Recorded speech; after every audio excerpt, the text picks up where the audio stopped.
ठीक है बच्चों, तो ये तीसरा नियम आपको समझ में आ गया होगा। चौथा नियम देखिए, दशमलव वाली संख्या में अंतिम अशून्य अंक के दाईं ओर के शून्य सार्थक माने जाते हैं। यानी दशमलव वाली अगर कोई संख्या दी गई हो, ठीक है ना, दशमलव वाली अगर कोई संख्या दी गई हो, ये मान लीजिए दशमलव वाली संख्या है, तो इसके बाद जो है, ठीक है ना, दशमलव वाली संख्या में अंतिम अशून्य अंक के दाईं ओर, अंतिम शून्य अंक ये है कि शून्य क्या होते हैं, सार्थक माने जाते हैं। इसमें इसका मतलब ये हो गया कि ये दशमलव वाली संख्या कोई अगर दी गई है इस तरीके से, तो अब इसके बाद अंतिम शून्य अंक जो होंगे, अंतिम शून्य अंक के बाद जो शून्य होंगे या जीरो होंगे वो सार्थक माने जाएंगे। इसका मतलब ये शून्य सार्थक है, तो इसमें क्या सार्थक अंक हो गया, 1 2 3 4 5, कितना हो गया, 5 सार्थक अंक। ठीक है ना बच्चों, और एग्जाम्पल लेते हैं 3.40। मान लीजिए इसमें आपको बताना हो कि कितने सार्थक अंक हैं, तो कितने सार्थक अंक हैं, तो आप जानते हैं कि चौथा नियम यही कहता है कि दशमलव वाली संख्या में अंतिम अशून्य अंक के बाद वाला जीरो, अंतिम अशून्य अंक हो गया, इसके बाद वाला जीरो क्या होगा बच्चों, सार्थक माना जाएगा। तो इसमें इसका मतलब ये सार्थक की, तो तीन सार्थक अंक होंगे।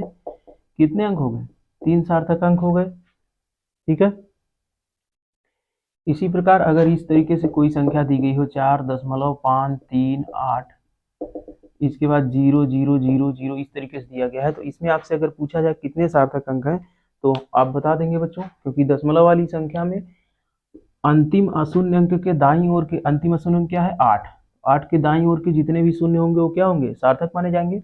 इसका मतलब 1 2 3 4 और ये 5 6 7 8, यानी 8 सार्थक अंक हो गए।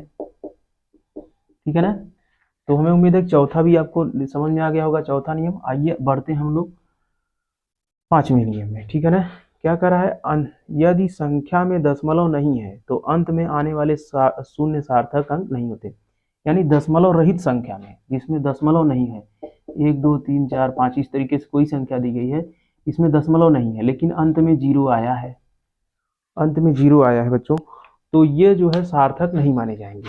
यानी दशमलव वाली संख्या अगर नहीं है तो उसके अंत में जो आते हैं, अंत में आने वाले जितने भी जीरो होंगे वो सब सार्थक नहीं माने जाते हैं। इसका मतलब ये सभी सार्थक नहीं है, तो ये सभी सार्थक नहीं है, तो इसमें क्या सार्थक अंक हो गया, 4। देखो 1 2 3 4, कितना सार्थक अंक, 4। ठीक है बच्चों, कितना सार्थक अंक हो गया, 4।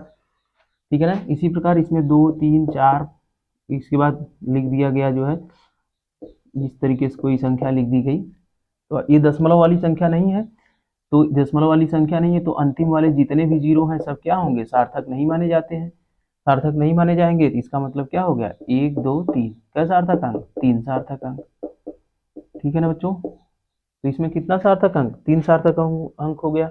तो हमें उम्मीद है कि आपको ये पांचों नियम समझ में आ गया होगा। ठीक है ना, तो इसके बाद मैं बच्चों आपको एक्सरसाइज के लिए कुछ सवाल दे रहा हूँ, आप उसमें जो है कमेंट बॉक्स में लिख कर बताएंगे कि इस संख्या में कितना सार्थक अंक है।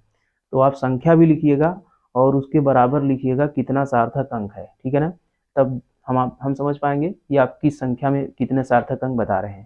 ठीक है ना बच्चों, तो चलिए मैं इसको मिटा करके आपको एक्सरसाइज का सवाल देता हूँ।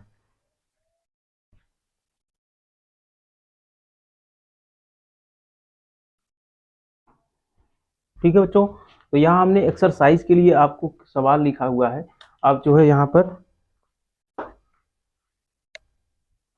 देखेंगे, यहाँ पर हमने जो है 1 2 3 4 5 6, 6 सवाल दिए हुए हैं, और एक सवाल और लिख लो आप, 0.000321, 0.00288210। ये हमने जो है 8 सवाल आपको दे रखा है, इन सब का जवाब आपको कमेंट बॉक्स में लिख करके बताना है कि इसमें कितने सार्थक अंक हैं। ठीक है ना, आपको बताना है कि इसमें सार्थक अंकों की संख्या कितनी है, सार्थक अंकों की संख्या बताइए। ठीक है बच्चों, चलिए आगे बढ़ते हैं हम लोग। आगे क्या कह रहा है कि किसी गणना में जो है, किसी गणना के बाद जो है प्राप्त अंक जो प्राप्त होंगे उसमें सार्थक अंकों की संख्या कहाँ तक आप लोग निर्धारित करेंगे। ठीक है ना, अंक को कितने अंक तक जो है परिशोधित करेंगे। तो जैसे अगली हेडिंग जैसे आपकी है सार्थक अंकों के साथ जो है गणना के नियम लिखेंगे। इसको मैं मिटा दे रहा हूँ बच्चों।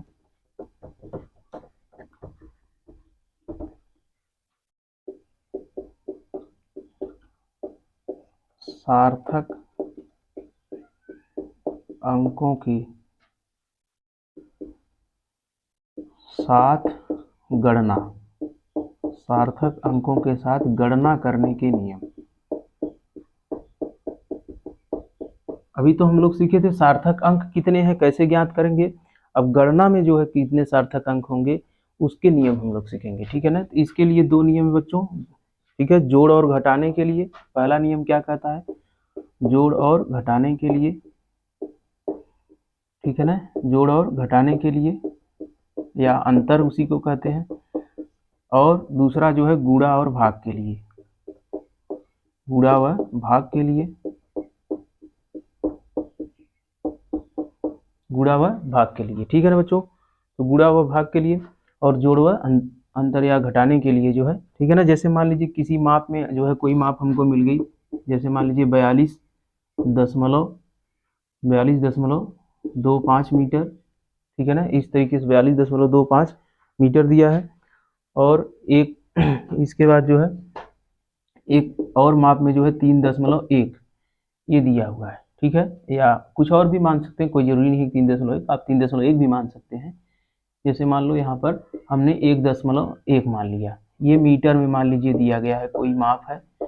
कहा कि इसको जोड़ करके इसमें कितने सार्थक अंक होंगे उसको आप बताइए, ठीक है ना बच्चों। तो चलिए जोड़ देते हैं हम लोग। जोड़ेंगे तो क्या हो जाएगा, यहाँ जोड़ेंगे बच्चों तो ये हो जाएगा आपका 2.5 प्लस, यहाँ जोड़ देंगे तो 1 दशमलव कितना हो जाएगा प्लस 1.1 है, तो जोड़ देंगे तो यह हो जाएगा 5, 2 1 3, यहाँ हो जाएगा 2 1 3 और 4, तो 43.35 ये आ गया इतना मीटर। अब इसमें आपको क्या बताना है बच्चों, इसमें बताना है आपको कि कितने सार्थक अंक होंगे, ठीक है ना, कितने सार्थक अंक होंगे। तो आप हमेशा ध्यान रखेंगे गणना अगर कोई दिया गया रहेगा तो उसमें जो न्यूनतम जितने अंक तक जो है, जितने अंक तक दशमलव दिया रहेगा उतने अंक तक हम लोग परिशोधित करेंगे। आगे हम लोग राउंड ऑफ या परिशोधित करने का नियम भी ज्ञात करेंगे। तो आप देख रहे हैं कि इसके एक माप में एक अंक पे दशमलव है, तो माप में भी हम एक अंक पे दशमलव पे ही रखेंगे। जबकि यहाँ पर देख रहे हैं कि जोड़ने पर 2 अंक पे दशमलव आया है। समझ में आ रही बात की नहीं, ठीक है ना। तो हमको क्या रखना है, दशमलव अंक के बाद केवल एक ही अंक रखना है, क्योंकि न्यूनतम माप में एक दशमलव के बाद केवल एक अंक है बच्चों, ठीक है ना। तो यहाँ पर हमको क्या करना होगा 43.3, ठीक है ना, इतना रखना होगा, ठीक है। आगे हम राउंड ऑफ करने का तरीका बताएंगे कि यहाँ कितना आएगा, ठीक है। यहाँ जो है कभी वृद्धि कर दी जाती है, कभी उतने छोड़ दिया जाता है, ठीक है ना बच्चों। तो इतना जो है आएगा, तो इसको जो है हम लोग कितना लिखेंगे 3 सार्थक अंक, ठीक है ना, 3 सार्थक अंक होगा। आगे अच्छा आप लोग कहेंगे यहाँ जैसे क्यों आ गया, तो ये राउंड ऑफ करने का तरीका है। अगले वीडियो में हम लोग राउंड ऑफ करना सीखेंगे कि गणना में जो है कितना सार्थक अंक लिखा जाता है, ठीक है ना बच्चों।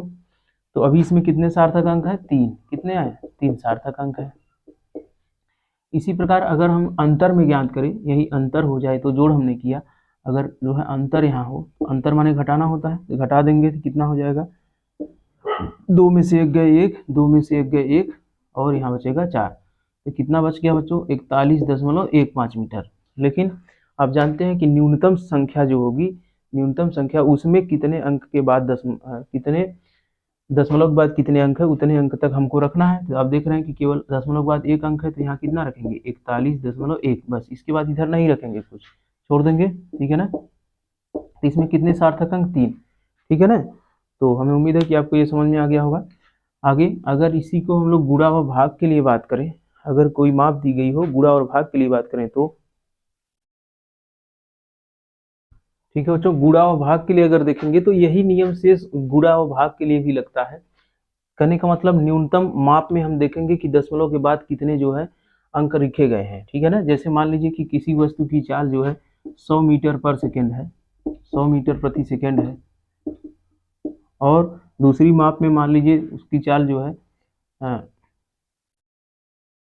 मान लीजिए कि या 50 है, मान लीजिए 50 मीटर पर सेकेंड है, ठीक है ना। अब ये कह रहा है कि इसके जो है गुणा करके इसके बाद जो चाल आएगी, ठीक है ना, उसकी जो चाल आएगी उसमें औसत उसमें जो है आप बताइए कि सार्थक अंक कितने हैं। तो एक बार आप गुणा करके देख लें, ठीक है ना। तो यहाँ हो जाएगा 100 गुणे 50, एक बार गुणा करके देख लें, अगर इनकी चाल गुणा करके कितनी प्राप्त होगी तो आप गुणा करके देख लें, तो ये आ जाएगा आपका 5000, ठीक है ना, 5000 मीटर, ठीक है ना, मीटर पर सेकेंड। चाल के मात्रक मीटर पर सेकेंड होता है। ये तो एक आंकिक वैल्यू है बच्चों, ठीक है ना, ये हम गुणा करके सिखा रहे हैं आपको। ये हालांकि मीटर पर सेकेंड का गुणा करेंगे तो दोनों का स्क्वायर हो जाएगा, लेकिन हम एक बस आपको सिखाने के लिए बता रहे हैं कि 100 गुणे 50 करने यानी गुणा में जो है सार्थक अंकों के साथ गणना कैसे करेंगे ये सिखा रहे हैं, ठीक है ना बच्चों। तो यहाँ हो जाएगा 5000। तो आप देखेंगे इसमें जो है कितना सार्थक अंक होना चाहिए। आप देख रहे हैं कि न्यूनतम माप कितनी है, 50 है, न्यूनतम कितनी है यहाँ पर 50 है, तो इसमें न्यूनतम वाले में 2 ही सार्थक अंक है। इसका मतलब हमें जो है क्या करना है, 2 सार्थक अंक रखना है। कितना रखना है, 2 सार्थक अंक ही रखना है, ठीक है ना। इसका मतलब यहाँ हम कितना लिख देंगे, केवल 50। इसके बाद वाले जीरो जो है वो सार्थक अंक में नहीं आएंगे। इसका मतलब केवल इतना ही हमको गणना में रखना है। भाग वाले में भी देख लो, अगर यही जो है भाग के रूप में हम लोग देखें, यहाँ कितना हो जाएगा 100/50, यहाँ हो जाएगा आपका 2 आ जाएगा। कितना आ जाएगा, 2, ठीक है ना बच्चों, तो 2 आ जाएगा। लेकिन आपको 2 अंक जो है सार्थक अंक रखना है। कितना रखना है, 2 अंक सार्थक अंक रखना है। तो 2 अंक तक इसको क्या करना पड़ेगा, हमको प्रशोधित करना पड़ेगा, ठीक है ना। तो ये आपका 2 आ गया, ठीक है ना। तो इतना है, तो इसमें जो है सार्थक अंकों की संख्या एक ही है, ठीक है ना, इतनी है, एक है। तो इस तरीके से हम लोग क्या करेंगे बच्चों, गुणा और भाग के लिए भी निकाल लेंगे, ठीक है ना। एक और जो है एग्जाम्पल देखते हैं। मान लीजिए कि किसी वस्तु का जो है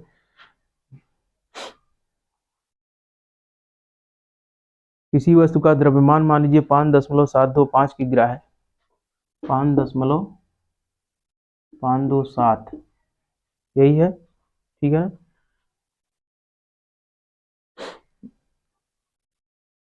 हाँ, तथा मापित मान उसका 2.5, ठीक है ना। यहाँ 5.725 है और इसके बाद जो उसका जो है मापित मान है,